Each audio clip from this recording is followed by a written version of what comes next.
Hello and welcome back to the channel What People Perceive in Altered Consciousness. Today, this is the third video, we're going to talk about what I titled Love as a Cosmic Fact. And I also gave it a second part of the title that's down there here. Oh my God, are we going to call this talk love? Why have I this as a second part of the title? We're going to look at this on the next slide. And here is an initial quote that sort of tells you where the talk will be going to eventually. Love seemed to emanate from a single point of light. In 2013, Anthony Bossis, a professor and psychiatrist at the New York University, he gave a talk on two patients who received, there were patients because they had cancer, but there were no patients because in that study because of the cancer, but because of fear and depression related to this life-threatening cancer that they had. And so in that treatment, they got psilocybin. And then in this talk, which is also, you can look it up, the whole talk in the references, it's on YouTube as well. He presented two cases of two patients which both had profound experiences of love during the psychedelically induced deeply altered state of consciousness. And so I'm just going to read out what he says as he sort of opens up the talk, because we're also going to look at these two patients, but still other examples also from meditation, and we're also going to look at what writers have said about this topic. So the basic idea is a bit like, I guess many of us think of love as an emotion, and then but in a deeply altered state of consciousness, it's something like, maybe not. It's something deeper, and at the end of it, some even say, it's basically there as a cosmic fact, all over, connecting everything. That's the kind of vision that one can have during an altered state of consciousness. And as you will see, this is not just something that, for example, people with a religious worldview have, but also atheists can also have such experiences where they feel that love is the thing that it connects everything in the universe, basically. So, and because this vision is sometimes deeply moving and also seems to have beneficial effects, for example, on these outcomes, antidepressive effects, and lowers anxiety, it's definitely, I think, worthwhile to look at this experience. So Bossis says, I also want to show you some of the results of two cases which had the honor and privilege to work with two people. For this talk, I'm just going to call them patient 1 and patient 2. One since passed away and one still with us. I want to talk about some of the themes that emerged, and two of them were love and transcendence. When I made this title, I thought, oh my God, are we going to call this title love? But they said the answer was love, and love was what healed them and transformed them. So we're going to talk about their experience. And I put that in because I think for this, oh my God, are we going to call this title love? Also as part of my title, because when you have something like love in the title, then scholars like us might feel a bit embarrassed, they come across as somewhat tacky or so. And so the idea is, no, this is really something that we should talk about because it has deep meaning for people experience. Of course, love is meaningful very much also in everyday life. And so it's not like one is more important than the other, but then the idea is just that in the older state of consciousness, there seems to be a different kind of love, a very deep interconnecting one that one can also experience, and that's what you're going to look at. So we're going to start off usually, as usual, always with testimonials from people. So here is something from patient 1 of that study just mentioned from the New York University Cancer Psilocybin Research Project. From here on, love was the only consideration. Everything that happened, anything and everything that was seen or heard, centered on love. Before, from here on, he had quite a difficult rebirthing experience, which was not detailed anymore in the talk. But it often happens in an older state, that a very challenging experience. You could also look at the talk number 2 from last month. Such experiences are often followed by very positive ones. It was and is the only purpose. Love seemed to emanate from a single point of light. It was so pure, the sheer joy, the bliss was indescribable. There are no words to accurately capture my experience, my taste, this place. So yeah, one thing will always be that people say that, you cannot really totally put it in words, so we will also not come up with a hardcore definition of love in the older state of consciousness, or as what people perceive they perceive it as a cosmic force. But just so we basically just going to describe it from a few different angles to get an overall sense, despite the claim that it's not basically describable. We still try to describe it as good as we can. So let's see what this gentleman then the experience goes on. So far, love seems to somehow come out of somewhere, and from that single point of light. And let's see what happens here. A brief death. I was aware in a sense that my earth life had stopped. I was now presented with an opportunity to go closer to the source of light, which would also be the source of love, if you compare it with the previous slide. And vibration. Everything was peeling away, object by object, molecule by molecule. I approached what appeared to be a very sharp, pointed piece of stainless steel. It had a razor blade quality to it.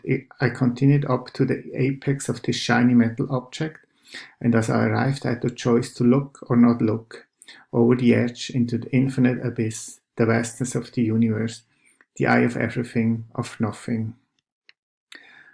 So basically, here we have something which is also often described in very deep altered state of consciousness, where you come you feel like that you are at the point where existence kind of starts, where things emanate from, sort of like a source of all existence, which is a whole topic by itself. The source of all existence definitely will be one talk about that.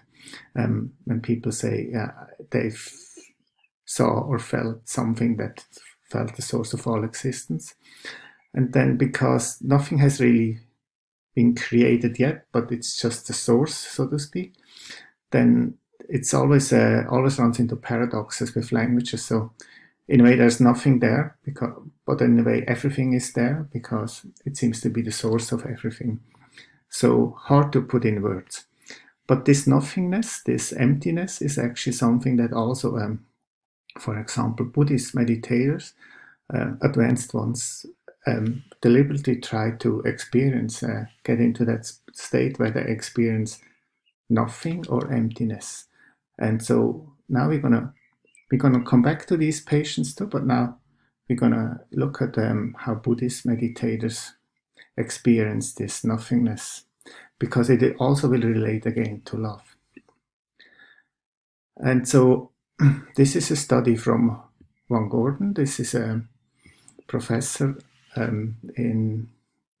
of contemplative psychology in Derby, England. And so they did studies with advanced Buddhist meditators. And so first of all, I'm going to quote an overall comment of him and then show you some examples of meditators. Cultivating emptiness appears to be a means of reconnecting advanced Buddhist meditators to what they deem to be the innermost nature of their minds and phenomena. So similarly to the psilocybin cancer patients, this experience of nothingness is given a profound significance. You somehow feel like you have reached the core of everything. And so the way the study was done, what what is done is then you interview, for example, these Buddhist meditators, and then you do an analysis of what they say, and in the professional literature that would be called a qualitative analysis. So you very carefully listen to what people say, and then carefully abstract from them, and so you get themes. So that study was done with how many? About 25 Buddhist meditators. So there was quite a bit of material to analyze. So what they would call a master theme, which is sort of an overall basic theme, would be this dwelling in emptiness. So once an advanced meditator can get to that emptiness stage, you can sort of be there for a while deliberately. And so one thing that also pops up there is again a sense of love. So one participant, for example, said the sense of love and compassion is overwhelming while you're dwelling in emptiness. So very similar, notice, to the psilocybin patients. You basically have this experience of this nothingness, but which somehow is also a very basic level, sort of at the core of your mind. And at the same time, then there seems to be a sense of love. And so this is just a mini quote, and we have the larger quote of the same participant, same meditator here. Existence is happening. It's unfolding in front of you, and you're watching it, but you're also part of it. You are it. You're dancing with it. Oh, it's so beautiful. All things and life forms are included in your view, and the sense of love and compassion is overwhelming. It comes naturally. Do you see? You touch every mind and atom with your heart and mind. So this is just basically very much in the spirit of what we've seen so far, that these deeply altered states of consciousness can be evoked in different ways, and then one gets very similar experiences. For example, with psilocybin in studies, or here with very advanced meditators, you can experience sense of nothing, but somehow it's not, that it could sound very cold and dry. Ooh, nothing. But it's as you see here, it's so beautiful. So there is this, because you feel that you're at the core of existence, and you feel at the same time you are that existence, and there's basically no distinction between you and that existence. You are at the very core, the same. That's how people talk about this, and so that's why it's anything but this dry and cold emptiness. It's full of love, they say. Now we go back to a psilocybin patient, another research patient. So we have two examples in this talk from Bossis. So I quote from him again. She, like patient one, also had a very turbulent beginning. She picked, and then, so there's still a bit a description of the turbulent beginning. She pictures the experience of cancer in front of her, big dark mass looking right at her. She was coached before the sessions for weeks. Yeah, it's important maybe to add here, which I haven't done yet, that with this research project, the therapy was not just to get the psychedelics, but it was what you could call psychedelic-assisted psychotherapy. So there was the pharmacological help, if you will, but there was also psychotherapy. So that's, for example, why they prepare these patients for a long time before then they actually get the substance. So she was coached before the session for weeks not to avoid. She looked at it and spoke to it. What the hell do you want? Who are you? Why are you doing this to me? And jumped into it. At that moment it clicked, like the rebirthing with the earlier patient, and she went on to a 2 or 3 hour experience of infinite love. So again, this, not that this is really worked out systematically in the scientific literature, but we do know generally that before sometimes you have this very deep, what people would consider positive experiences of, for example, this infinite love. There is often there can be something personal thing, challenge or dilemma that you first have to work through, and once you're through that difficult phase, then there can be the other phase. This of course doesn't always have to be. Sometimes you can go into a positive experience right away. It probably depends on if there are issues to work through or not, for example. Right, and so from her we don't have that. We basically don't have that whole like little text quotes like from patient one that Bossis has given us, but we have just some very nice sentences that he noted down that she said.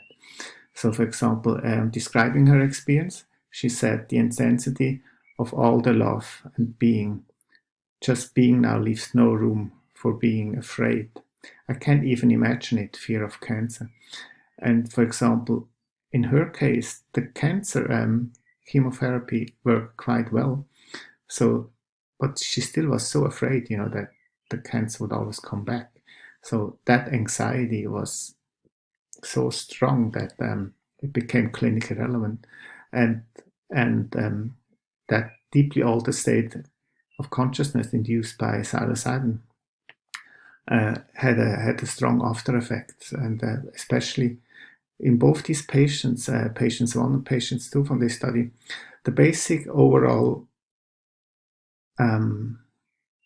experience, the thing that they considered most important was experience this sort of all-encompassing love. That's why that really seem to have changed their lives. And it also was not just experienced during that altered state of consciousness. It also can have lasting effects. For example, in the overall study here, let me quickly check. There were about 29 patients, and and then overall, what happens is that about 60 to 80% of patients that, in order to participate in the study, you had to have cancer and suffer from depression or anxiety from it. 60 to 80%, it really reduces their depression and anxiety to a significant level, or significantly goes down. So if you look at something very closely, then like here, then it seems to be that this experience of love was the most important thing. So that's you only get that when you look at the reports of these patients. For example, if you look at the studies, what then shows is that a concept called mystical experience is the most important thing that has a correlation with a positive clinical effect. So, but mystical experience is a topic all by itself that we will also look at sometime. And so here, basically, love is just one part of the mystical experience, but this is the one we're going to look at today because, for example, in these 2 patients, it seems to have been the central theme for what helped them to basically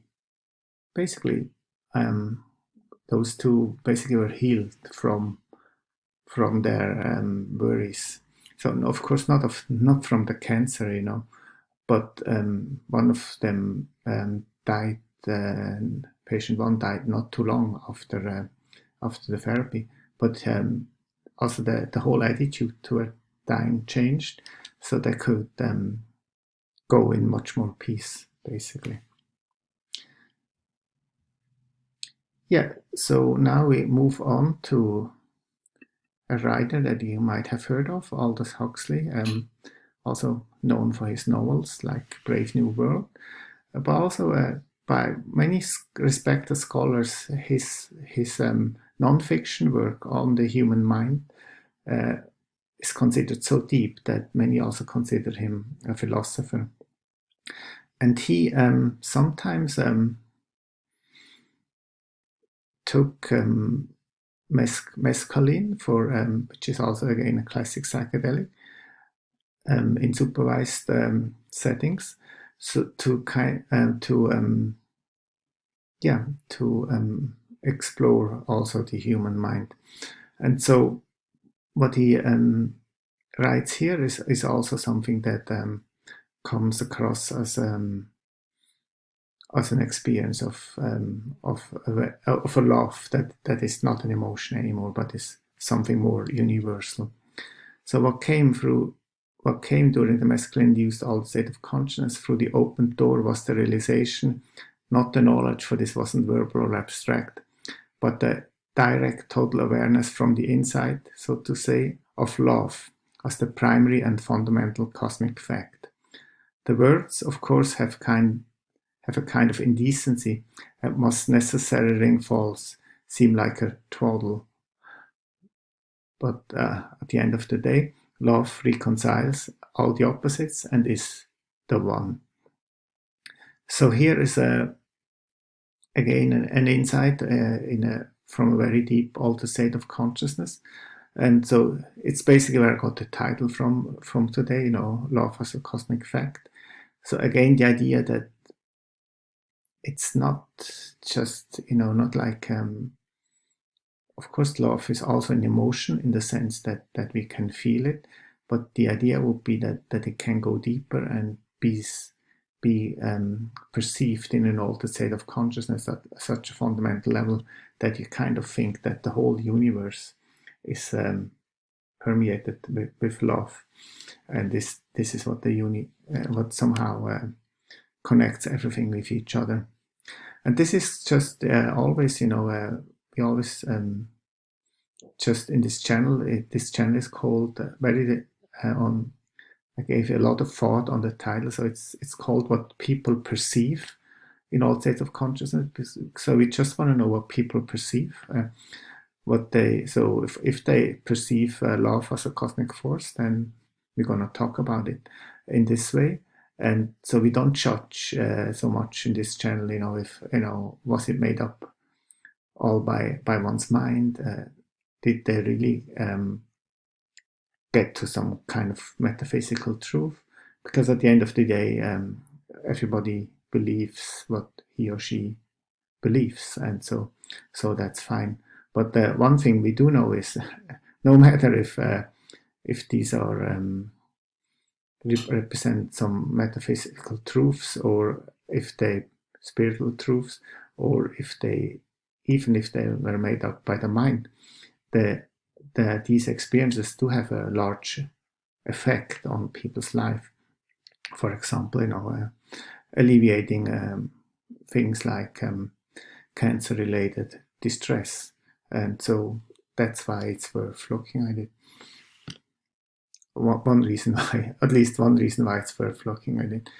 And let me see what we have next here. Yeah, So here there was still the idea that you experience this kind of universal love in an altered state of consciousness. But the thing is also, the next question is, of course, if you then experience this in this altered state, can it have a profound impact that lasts once you're back in the ordinary state of consciousness? And so, of course, the results from the psilocybin patients already gave us some hint that I mentioned that 60 to 80% have significant improvement of depression and anxiety. I did not mention yet that they have even done a follow-up study 4.5 years later, and the effects, antidepressive and anti-anxiety effects, were still there after 4.5 years, after one dose of psilocybin. So then, but to give this a concrete example, so let's see how patient one talked about it. Undoubtedly, my life has changed in ways I may never fully comprehend, but now I have an understanding and awareness that goes beyond the intellect, that my life, that every life, and all that is the universe equals one thing: love. Now, another question is, can you also cultivate that kind of relationship with your surroundings?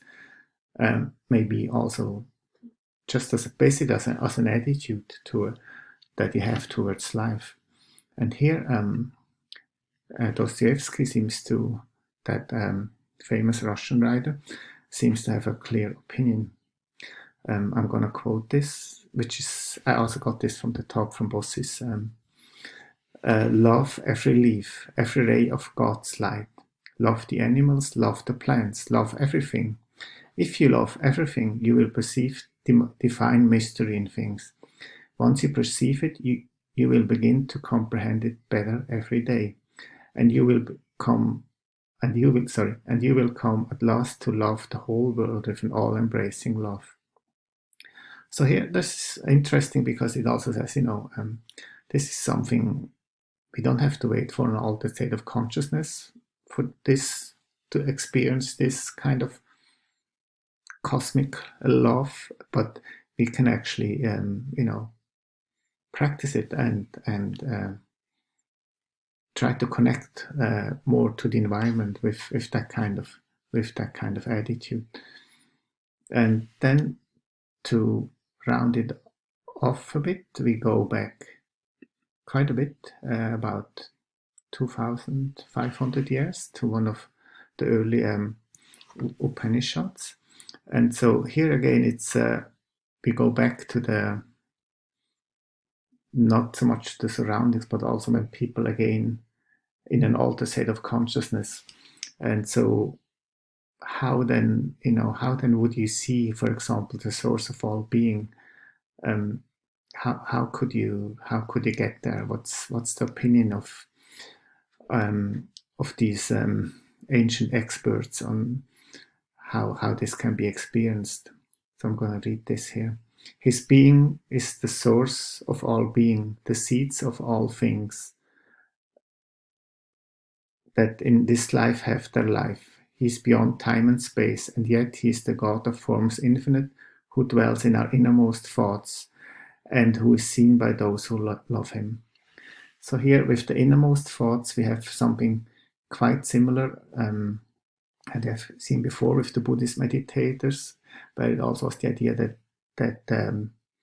for example, this emptiness meditation, to get back to the source of everything, connects you back to the sort of core regions of your mind. So, but here in the last slide, we had the word God with Dostoevsky, and here in this old Upanishad, we had the word God.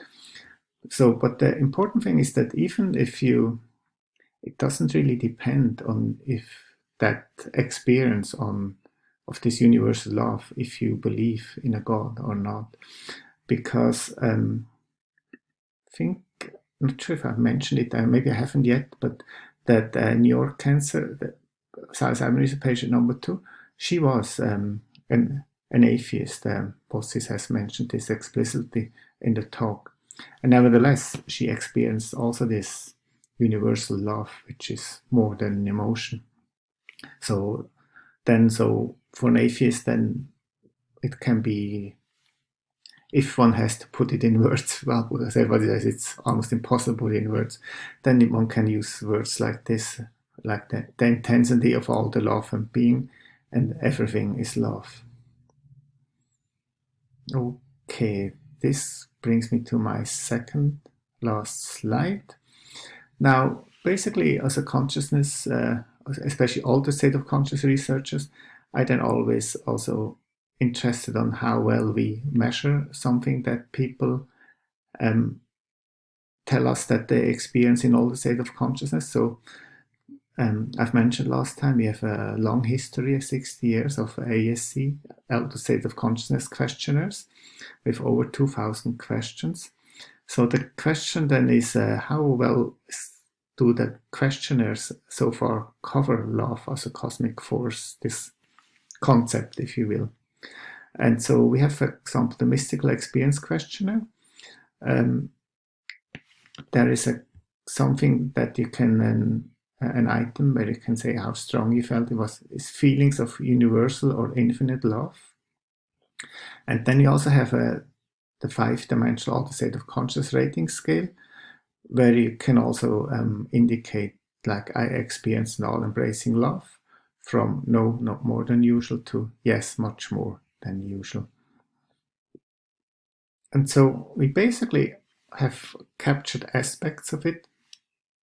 The one thing that we haven't captured yet in these questionnaires, I would suggest, is if you look again at this quote from this citation from the Upanishad, his being is the source of all being and is seen by those who love him. And so there is the idea that through love you get to the kind of source of all existence, but at the same time, as we have seen from the silent patient, from that sort of existent, love seems to emanate, and from there it seems to sort of, everything seems to fill up everything, the whole universe. So the one aspect of the love as a cosmic fact vision that is not so well covered yet is that love is perceived to seem to emanate from the source of all existence. So this kind of emanating character from the source, the basic source, which is something that we have seen now time and again through the talk. So that might be one more question that we could add, because given that it seems to be quite significant, very meaningful to people, and also might have a clinical potential to experience that kind of experience, no matter if you're an atheist or if you're more of a spiritual person. That's why I think it would be worthwhile to also have a question among these lines added to the other questions that we already have in the Altered State of Consciousness questionnaires, that specifically one that relates to the source of the existence, and if love kind of seems to emanate out from there. And we, as mentioned last time, we do have I do research with psychedelic participants and with colleagues that run these studies, pharmacologists, psychiatrists, and I just come and add some questionnaires and to interviews, and we have questions among these lines. And so I cannot tell you the results yet, but in a year or so the first stuff will be published, and then I'm definitely also going to talk about these results. Okay, that was it for today. I hope you enjoyed it. And so here again are the literature, in case you want to follow anything up. Image sources. So thanks so much for having come back to this channel. And next time we're going to talk about when people sometimes in a deeply altered state of consciousness, then they encounter beings like entities, men, women, godlike archetypical figures and whatnot, and sometimes they don't just meet them, but they also interact with them. And so what's happening there, and so what do people report about it? And of course there will be entities that seem very good and well intended, but there are also ones that seem sort of a bit scary. And so all of this, we're gonna definitely will have more than one video on this, but the next one will just be a basic introduction to this overall topic of interaction with beings in the altered state of consciousness. So hope to see you again, and take care, and see you hopefully next time.